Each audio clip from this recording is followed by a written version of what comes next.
What's it tell you? Okay, there's countdowns, right? Yeah. Okay. Okay, I think you're... Okay. So I think we're rolling. Hi, guys. This is Tom from Horizon Hobby and Spektrum RC. I've got my buddy, the Kraken FPV, on the other end, and we're going to talk about the Spektrum lap timer. So I've got it pulled up here. We've got one viewer. This is Tom from Horizon Hobby and Spektrum RC. I'll turn my volume down. Okay, so the lap timer. A lot of you guys are probably thinking it's only for drones, right? But no, that's one cool thing about this is it's for cars too. It's for planes. It's for whatever you can put a telemetry receiver on.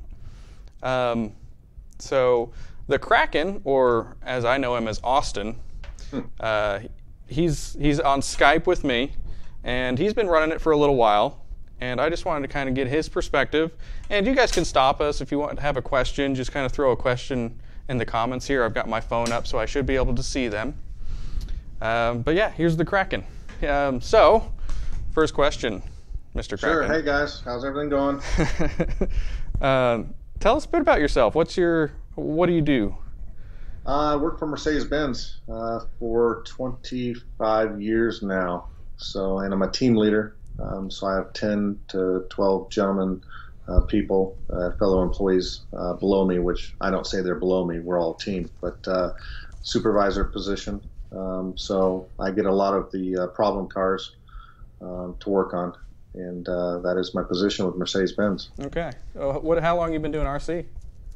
Since I was 15, so that would be about 30, a little over 30 years. Yeah, it's 30 years. 30 years? In RC. Yeah, 30 years. And you just recently got back into FPV? Yeah, just recently got into FPV, so that's been about a year and 6 or 8 months now. I'll say more like 8 months now. So pretty, not new, but I was probably a year and a half behind everyone else who just started in the scene. Oh, really? Okay. And you've been on Team Spektrum for, well, what would you say? Oh, geez. It's going on a year. It's probably been a year and 3 months, year and 4 months, maybe. Yeah. You know, a year and a couple months, I think, for sure. And you've been participating in IDRA. That's the International Drone Racing. Multi-GP and IDRA. IDRA, I had a chance to go to Dover, Delaware for one of their events, and it was a team race, and it was kind of just a last-minute shindig. I mean, last minute. Yeah. I mean, like 2 days. And I said, sure, let's do it. And I went out there, won, and got a nice, that was very good. That was actually my first big race this year. I've been kind of just hanging out at the house doing a lot of R&D.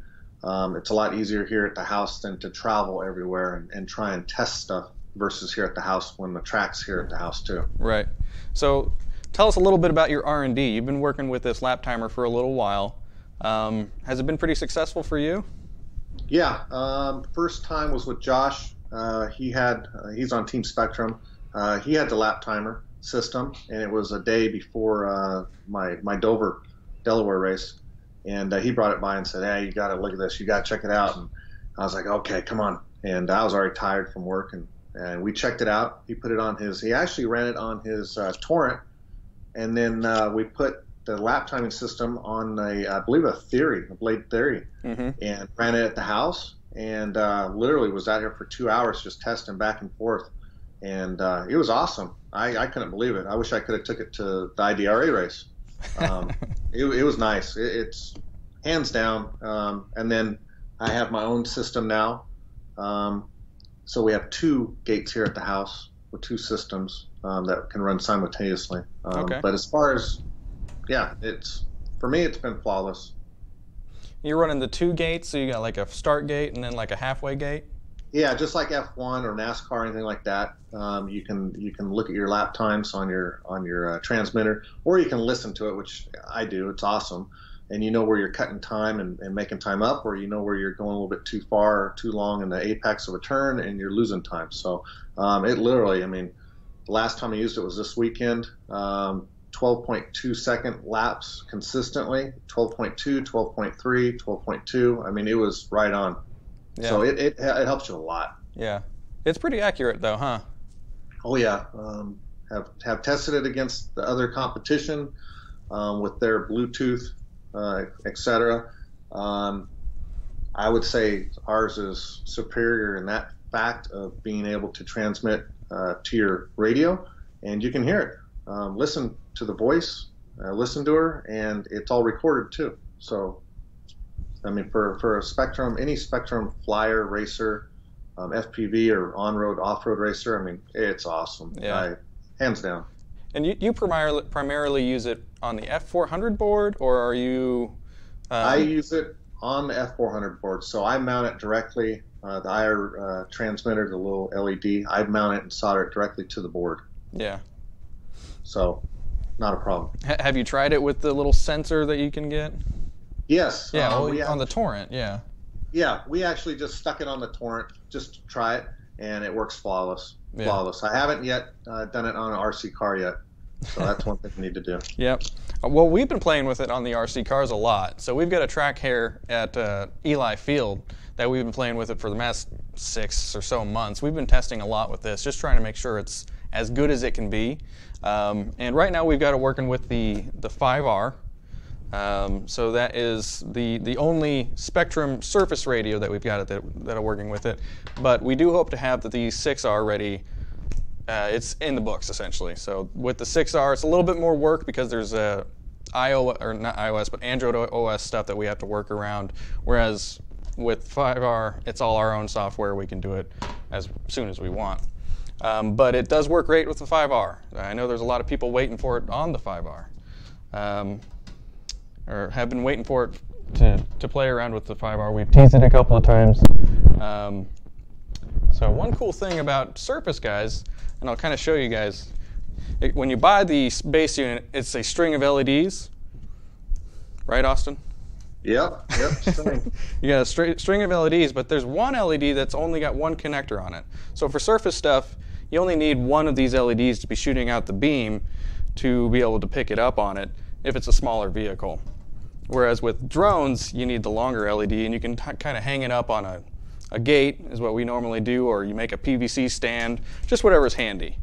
So it's pretty simple, and the batteries last a long time. But what would you say, like a 3-cell battery, how long does that last for you, Austin? I run the 3S 1350, and it's all, I'm telling you, it's probably 7 hours of it just being plugged in here at the track. Right. I just leave it plugged in, and it hasn't drained it at all. I mean, not to zero. And you have yours set up on like a PVC stand that you just move around? Yeah, I have two. One Josh made, it's on PVC, it's on 1/2 inch. I don't know if I can, let me see if I can get it in the picture. Am I on the picture too? Yeah. Okay, hold on.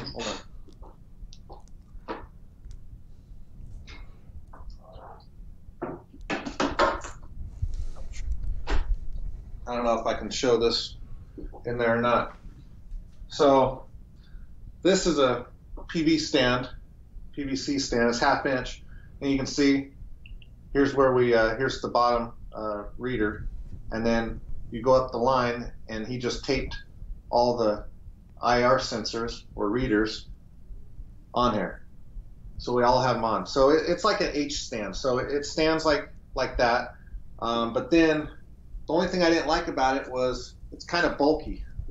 It's kind of bulky to go in and out of a car or something like that. I have a truck, so I'm not worried. But here at the house too, what I did was, you don't have to do this. I took one of the Spektrum gates, one of the side posts, the poles, the 2-piece carbon fiber poles, put them together, and then ran it all alongside the pole and just taped it and heat shrunk it. And I did this with all the all the IR sensors. And then on the bottom, of course, the Spektrum gates come with a nice plastic, kind of like I don't want to say a post, but you know what I'm talking about, Tom. What can we call it? Like a stake, or? Yeah, kind of like a stake, but Yeah. a hole in the middle, so you know the gate can stay in there. Right. And it's perfect because you can just pound it in, take it out. You don't have to break anything down. So Yeah. And then the biggest thing is put it on the other side of something sturdy. Like if you have a race gate and you're putting the timing system up, put it behind the gate so it doesn't get hurt, just in case. Yeah, just in case somebody flies into it. Yeah, Yeah. but I haven't. Yeah, Well, not even a problem. I mean, we just hang it up on our gates, and we haven't had any problems with people hitting it and cutting it. I'm sure there will be, and that's why we sell replacement LED strips. So, what's your luck with the RF-based units? So that would be the main competition with these. Is you've got the ones where it picks up the RF from the drone. Yeah, it's like a night and day difference between this, honestly, between the Spektrum and the other units available. I'm not going to say any names, but the ones that are out there, I've used. I've had friends bring them over and we use them and compared them. And Bluetooth goes out, or you get a phone call coming in, or something happens. It misses you because you flew too high or a little bit too far away because it has, like, let's say, a pie-shaped area it reads, So I would, that's the biggest thing. Because here at the house, when we have, 6, 8, 10, 15 guys over, we're all flying and racing. That's the last thing we want, is to miss out on a lap, especially not just one person, but it's multiple people. Mm-hmm. And with this system, with myself and Josh flying, we haven't had an issue at all with missing a gate, the timing gate. So, and then also, you can talk about the sensitivity and stuff like that. We've played with that, and you've touched base on your little tutorial before on it. So it all works, and it's all there for a reason. So yeah. So talking about the sensitivity, the settings that you have on yours, what do you normally run? 7 out here. Yeah. 7 out here. And the biggest thing is also, remember, do not point it towards the sun. Yeah.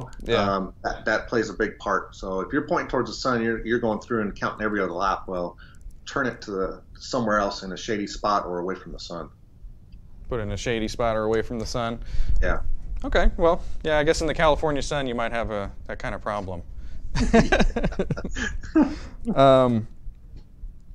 So, I mean, are you excited to try it on RC car? What are you going to run it on? Oh yeah. Well, I've got everything here but the car. So I haven't driven an RC car since 2001. That's when I got out of the hobby for family.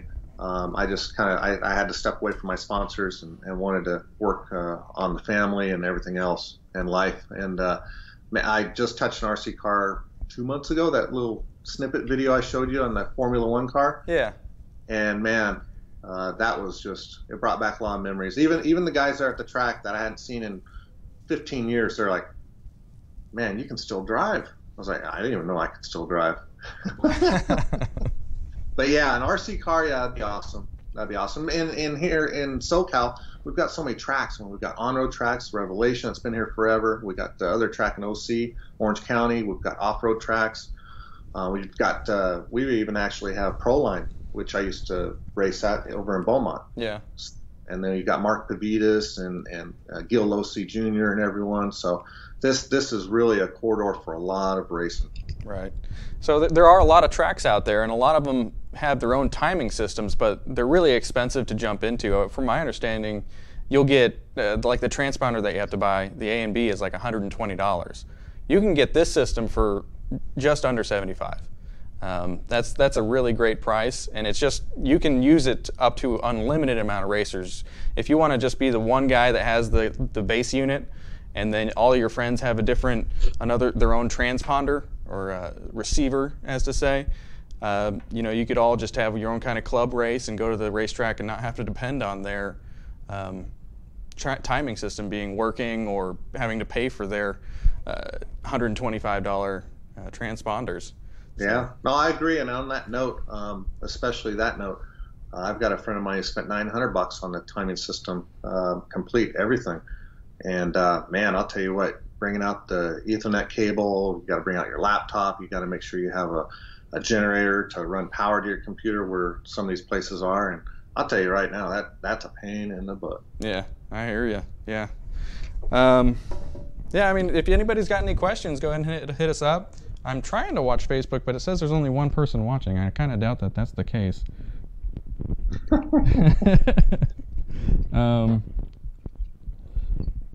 Yeah, it says 15 now. Let me bring it back up. Somebody says Kraken, and they put a strong arm. It's Raphael Piva. You know him? Oh yeah, that should be Spook down in Brazil, I believe. Oh, okay. Yeah, just kind of looking over my notes. I mean, really, it's a great system for anybody that's looking to to keep timing, just personally or with friends.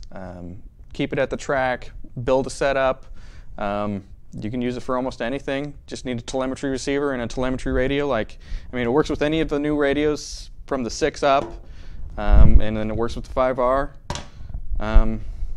Yeah. Do you got anything else you want to add? Price point, that's probably the biggest thing. Price point is, I think, right on, spot on. I think the more people that see it being used, it's going to sell like hotcakes. It's just way easier to use and more user-friendly, especially for an FPV racer or RC car guy or anything in RC. Yeah. So, hands down. Anything honestly. RC. That's right. Yeah. So we did have a question from Mark Schaefer. He's like, does it work with surface and quads?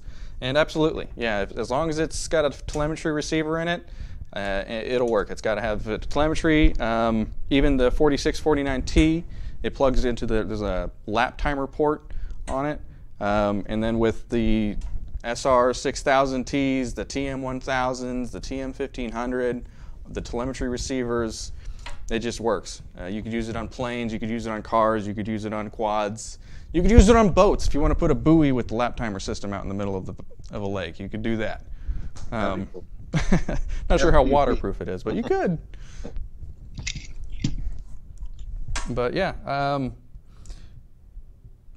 Telemetry is needed, Jonathan. Yeah, so you'd have to have a telemetry receiver because this is a telemetry function. So thanks for the questions.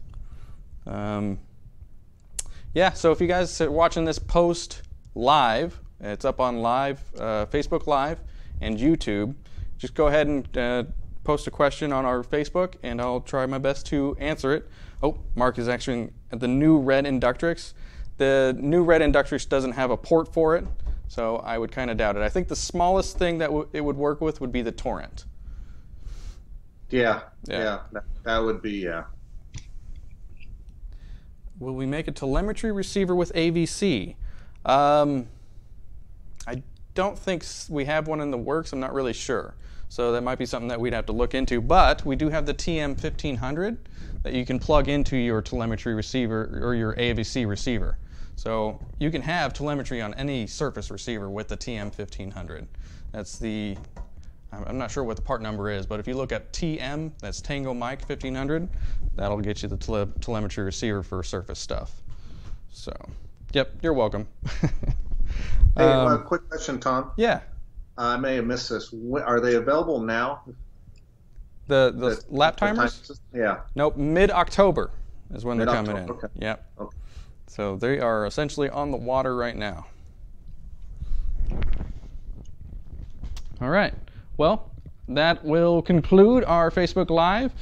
Sorry we were a little bit late. We were having some audio issues. We didn't want to leave anybody hanging. And thanks. Have a good one. Thanks, Tom. Thank you.